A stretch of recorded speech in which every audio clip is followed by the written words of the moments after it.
Alors que la France célèbre le cinquantenaire de mai 68, les manifestations sont toujours et plus que jamais d'actualité. Vous avez forcément entendu parler des mobilisations contre la réforme des universités, mais savez-vous comment elles s'organisent ? Snitch vous raconte tout. Premièrement, les projets de manifestation doivent toujours être déposés 3 jours auparavant à la préfecture qui les autorise ou non. Elles sont organisées par des syndicats qui encadrent leurs propres manifestants. Pour les mobilisations étudiantes, le mode d'organisation généralement retenu est celui de l'autogestion. Il part du principe que les êtres humains ont une aptitude à s'organiser collectivement et se base sur la recherche du consensus. Selon le principe d'autogestion, tout se décide en assemblée générale où l'on vote les prochaines actions. Des personnes sont à la tribune pour par exemple compter les voix. Elles sont élues par un vote ou bien par tirage au sort parmi les présents. Cela peut durer des heures à cause des tours de parole qui servent à faire le bilan des actions passées et à établir une stratégie pour les actions futures.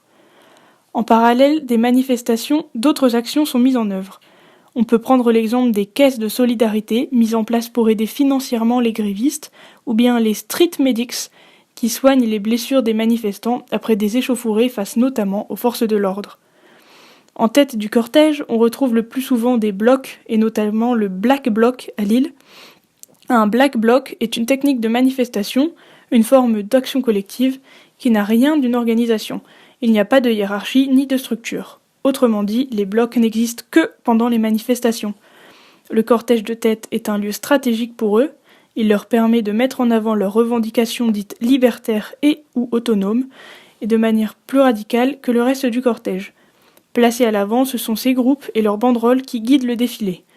Il est donc suivi par des entités plus classiques, c'est-à-dire des manifestants appartenant généralement à des syndicats ou partis politiques. On retrouve aussi au sein de ces cortèges les mouvements autonomistes, dits totaux.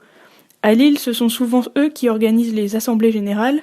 Ils fonctionnent selon le principe d'horizontalité, c'est-à-dire sans organisation hiérarchique. Ils sont indépendants des syndicats institutionnalisés, mais forment parfois des comités, comme le collectif de résistance à la sélection, CRS, à Lille.